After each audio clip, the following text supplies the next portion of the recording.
invent for them. So I've done in a playtime. Bienvenue sur Icône et Silence. Imaginez une silhouette immense, un imperméable beige trop court, une pipe éteinte et une démarche hésitante qui a fait rire la terre entière. Jacques Tati n'était pas seulement un géant du cinéma, il était la France elle-même, celle de l'innocence, de la poésie et de la douceur de vivre pendant des décennies. Sous les traits de l'inoubliable Monsieur Hulot, il a incarné la maladresse bienveillante, devenant un ami imaginaire pour des millions de spectateurs à travers le monde. Pourtant, derrière ce masque de comédie et ces gags millimétrés, se cachait un homme hanté par un silence assourdissant. Une cicatrice invisible que les projecteurs n'ont jamais pu éclairer. Loin des tapis rouges et des éclats de rire des salles obscures, Jacques Tati portait en lui un fardeau, un secret de famille si lourd qu'il a failli l'emporter dans la tombe sans jamais le murmurer.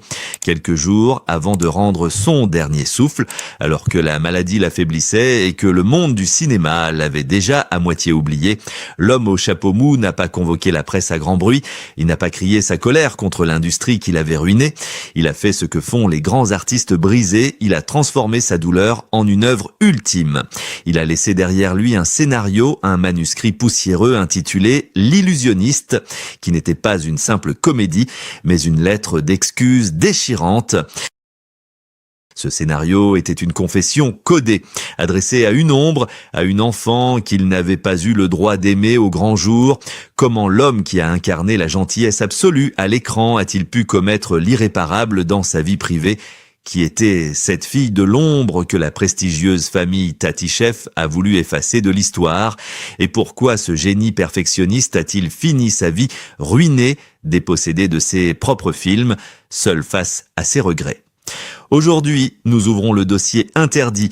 Oubliez Monsieur Hulot pour un instant, car voici l'histoire vraie, tragique et bouleversante de Jacques Tati-Chef, l'homme qui a voulu réparer le passé quand il était déjà trop tard. Au lendemain de la guerre, dans une France encore marquée par les cicatrices de l'histoire et en pleine reconstruction, Jacques Tati est apparu comme une bénédiction, un remède à la mélancolie nationale.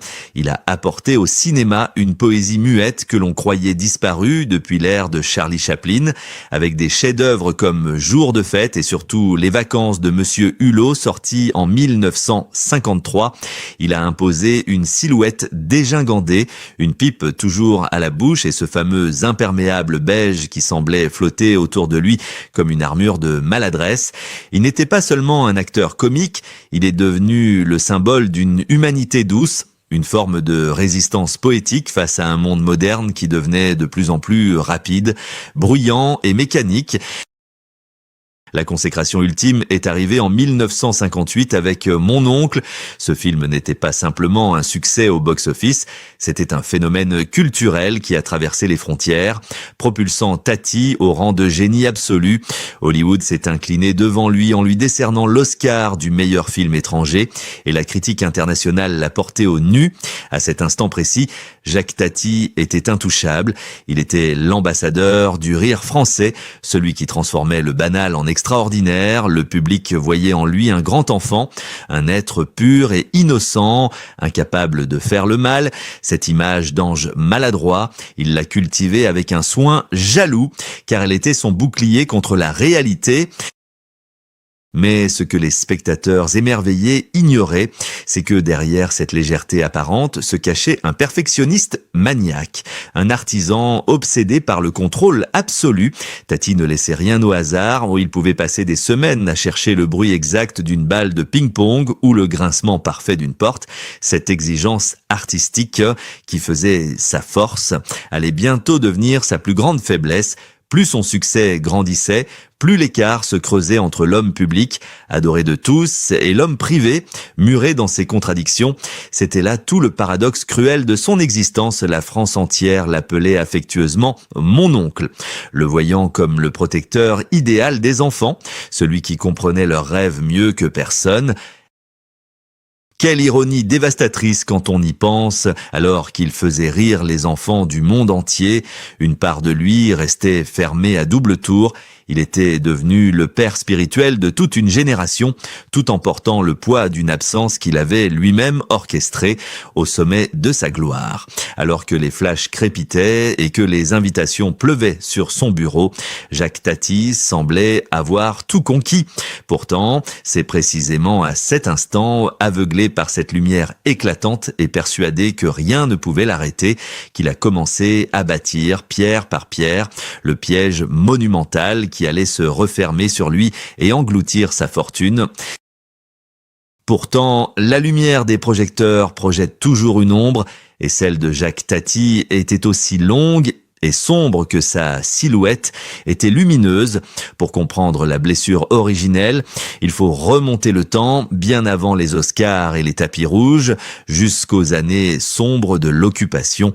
Dans le Paris des années 40, c'est là, dans les coulisses enfumées du music hall, que le jeune Jacques, alors simple artiste de cabaret, a rencontré une danseuse autrichienne nommée Hertha Schiel. Leur histoire aurait pu être une romance de cinéma, une étincelle de beauté au milieu du chaos de la guerre, mais elle s'est transformée en un drame intime qui allait le hanter jusqu'à son dernier souffle. De cette union est née une petite fille, Helga Marie-Jeanne, mais l'arrivée de cet enfant n'a pas été célébrée comme un miracle. Elle a été accueillie par le froid glacial d'un clan familial obsédé par sa réputation. La sœur de Jacques, Nathalie, véritable gardienne du temple Tatichev, a posé un ultimatum impitoyable dans cette famille aux origines aristocratiques russes. Il n'y avait pas de place pour le scandale, pas de place pour une fille-mère étrangère et un enfant né hors mariage. Jacques, ce géant au cœur tendre que l'on imaginait si fort, s'est retrouvé écartelé entre son devoir moral et la pression écrasante de son sang. C'est ici que l'histoire se brise, sous l'influence implacable de sa sœur et peut-être par une lâcheté dont il ne se remettra jamais vraiment. Jacques a cédé, il a commis l'irréparable. Il a refusé de reconnaître l'enfant, il a signé des papiers, tourné le dos à celle qui portait son sang et a laissé Hertha et la petite Helga disparaître dans l'anonymat et la précarité. Imaginez la violence de ce silence. Pendant que Jacques Tati devenait l'idole des foules, l'ami des enfants, le symbole de la gentillesse française. Sa propre fille grandissait sans père, bannie de son histoire, regardant peut-être son géniteur faire le clown à la télévision en se demandant pourquoi elle, et elle seule, n'avait pas le droit à ce sourire. C'est une cruauté qui contraste violemment avec l'image publique de l'artiste. Comment celui qui a réalisé l'école des facteurs a-t-il pu échouer à l'examen le plus élémentaire de la vie, celui de la paternité? Cette décision n'était pas seulement un abandon, c'était une amputation de son âme. On raconte que Tati a vécu avec ce fantôme toute sa vie, une culpabilité sourde qui se cachait derrière chaque gag, chaque mime. Il avait choisi la gloire, la respectabilité et l'héritage familial. Mais le prix à payer était une solitude intérieure que rien ne pouvait combler. L'industrie du cinéma, complice silencieuse, a protégé son icône, effaçant les traces de cette erreur de jeunesse pour ne vendre que la légende immaculée. Ainsi, l'homme qui a fait rire la planète entière portait un masque de tragédie grecque. Il a construit une muraille autour de sa vie privée, non pas pour se protéger des fans, mais pour empêcher la vérité de s'échapper.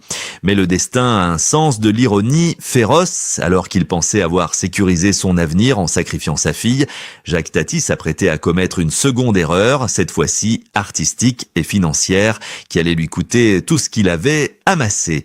Le succès phénoménal de Mon oncle lui avait donné un sentiment d'invincibilité, et c'est cette même ambition démesurée qui allait le conduire droit vers l'abîme, dans un projet si fou qu'il allait engloutir sa fortune, sa maison et jusqu'à la pellicule même de ses films. L'ambition est une drogue puissante et Jacques Tati en a consommé jusqu'à l'overdose. Persuadé que son génie pouvait défier les lois de l'économie, il s'est lancé en 1964 dans le projet le plus mégalomane de l'histoire du cinéma français Playtime.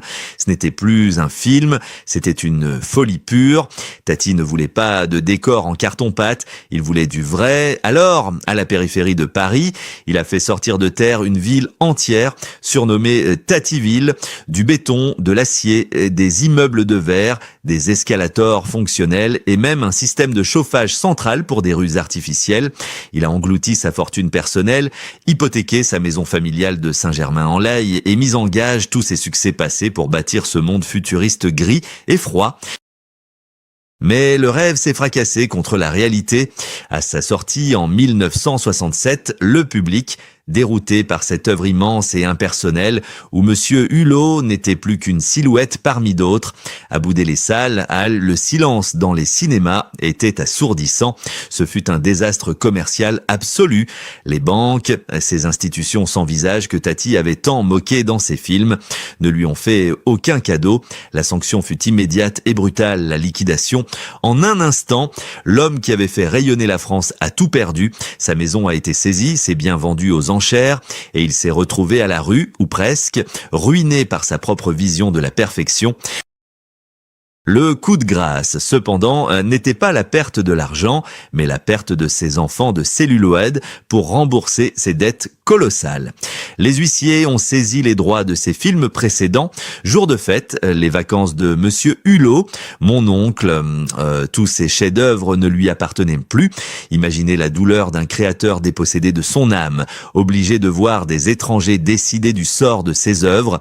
C'était une humiliation publique. Une chute vertigineuse du Capitole à la roche tarpéienne. L'industrie du cinéma, qu'il avait porté au nu, lui a tourné le dos avec une ingratitude glaçante, le laissant seul face à ses créanciers et à ses regrets. Dans cette descente aux enfers, une terrible symétrie se dessinait. L'homme qui avait abandonné sa fille charnelle se voyait maintenant arracher ses fils spirituels. C'était comme si le destin lui présentait une facture karmique, lui rappelant que l'on ne peut pas impunément sacrifier les liens du sang sur l'autel de la gloire, isolé, affaibli par la maladie et vivant désormais dans la modestie. Jacques Tati aurait pu sombrer dans l'amertume ou la folie. Mais c'est précisément là, au fond du gouffre, dans le silence de son petit appartement parisien, que la conscience du vieil homme s'est réveillée, alors que tout le monde le croyait fini. Il a pris sa plume une dernière fois, non pas pour faire rire, mais pour demander pardon à la seule personne qui comptait vraiment. C'est dans le crépuscule de sa vie, alors que la maladie l'affaiblissait et que les huissiers avaient fini de dépouiller son existence matérielle, que Jacques Tati a brisé le silence, non pas avec des mots hurlés dans un mégaphone, mais avec la pudeur qui le caractérisait à travers un scénario qu'il avait gardé secret pendant des décennies, comme un trésor ou peut-être comme une croix. Ce manuscrit, intitulé L'illusionniste, n'était pas destiné à faire rire. C'était une bouteille jetée à la mer, une lettre d'amour posthume adressée à celle qu'il avait été contraint d'ignorer sa fille, Helga Marie-Jeanne. Dans cette histoire bouleversante, le héros n'est plus le maladroit Monsieur Hulot, mais un vieux magicien fatigué, un artiste de music hall en voie de disparition, exactement comme Tati se sentait à la fin de sa vie. Ce magicien, prénommé Tati Chef, le vrai nom de l'auteur, comme un aveu immédiat, rencontre une jeune fille pauvre qui croit qu'il possède de véritables pouvoirs magiques. Mais le vieil homme ne fait pas de magie, il fait des sacrifices. Il travaille la nuit, vend ses biens, s'épuise à la tâche, tout cela pour offrir à cette fille adoptive les belles robes et le confort qu'elle mérite. Sur le papier, Tati devenait enfin le père protecteur et aimant qu'il n'avait pas eu le courage d'être dans la réalité. Chaque page de ce scénario suintait le regret. C'était une tentative désespérée de réécrire l'histoire, de donner une fin heureuse à une tragédie familiale. Dans la vie réelle, il avait abandonné Helga à son sort. Dans la fiction, il se sacrifiait pour son bonheur. La scène finale du script est peut-être la plus déchirante qu'il ait jamais écrite. Le magicien, réalisant que la jeune fille a grandi et qu'elle n'a plus besoin de ses tours de passe-passe, décide de s'effacer. Il part seul dans la nuit, laissant derrière lui un simple mot, une phrase qui résonne comme le testament spirituel de Jacques Tati. Les magiciens n'existent pas.